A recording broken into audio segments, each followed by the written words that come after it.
Now, when people realised the ship was actually sinking, were there scenes of great panic? At the end, it was chaotic at the end. What was happening? Well, everybody was crying, praying, trying to get into the few lifeboats that were left.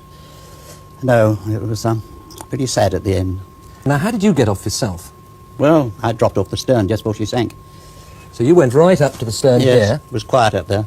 Presumably the stern was a long way out of the water by Well, this she time. was almost vertical when I left her. I was hanging onto the board that says keep clear propeller blades. But at the very end, I was lying on it. And then I let go, and I just missed the propellers on the way down. How big was the drop? God, I don't know, well over 100 feet. I believe you've still got the watch you had at the time. Yes, I have. Can we have a look at that? Yes. What time did the ship actually sink? I think she went down about 2:15. Right, well, here's the watch, and the watch says 2:20.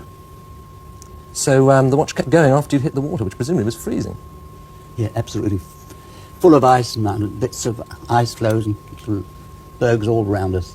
Now, eventually you managed to get into a lifeboat. Yes. Did you meet Mrs. Clark again? Yes, I met her, and I sat next to her, and she wrapped a blanket round me and tried to keep me a bit warm. And I what was nearly about- frozen solid. Who do you blame for this catastrophe? I blame the bridge.